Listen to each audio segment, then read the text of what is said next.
Go ahead and check problems 3 and 4. Change what you need to change. If there's something you have a question about that you didn't quite understand, make note of it so that you can make sure to ask next class where the values came from. So our last portion of this task is going to be to take some graphs and write equations for the transformations. So it says for number 5, describe the transformations first. So the dotted lines are your parent functions, the solid lines are the transformed functions, and then we're going to write an equation to represent the transformed function. So for this first function, it looks like I have shifted up 3 units.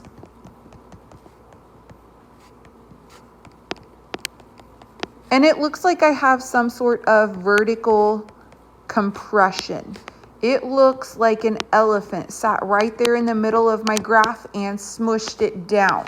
So from top to bottom, I've squished it. It's become less steep. It's taking longer for those values to increase.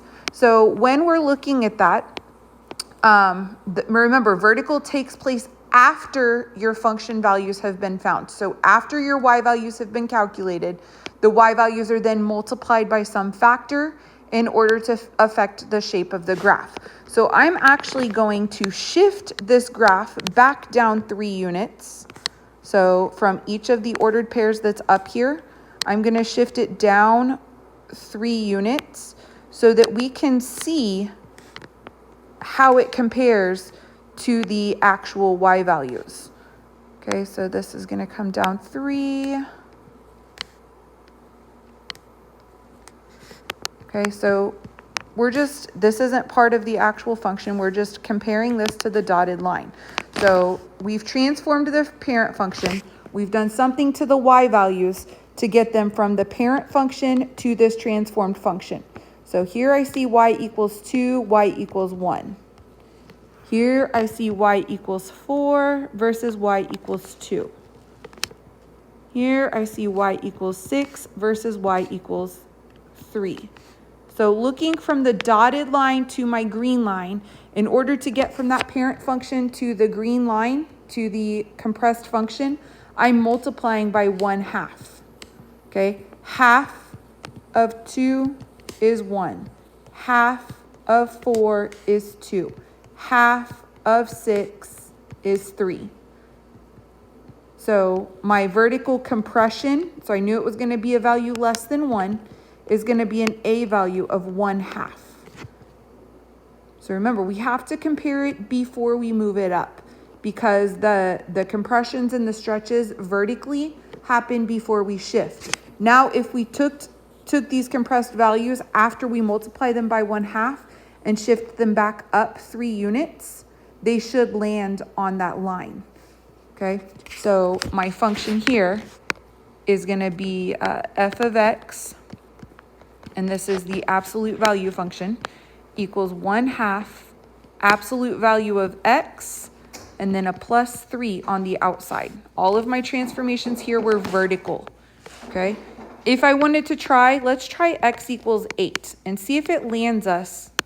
It should, if we try x equals 8, land us right here on this solid line transformed function for x equals 8. So I have 1/2 absolute value of 8 plus 3. With order of operations, you can see that 1/2 times the absolute value of 8 is going to take place first. Okay, so half of 8 is going to be 4. 4 plus 3 is 7. So we know that f of 8 equals 7. Remember, 8 is our x value, 7 is our y value, and you can see right up there that yellow ordered pair is at the ordered pair 8, 7. So this function does represent that solid line.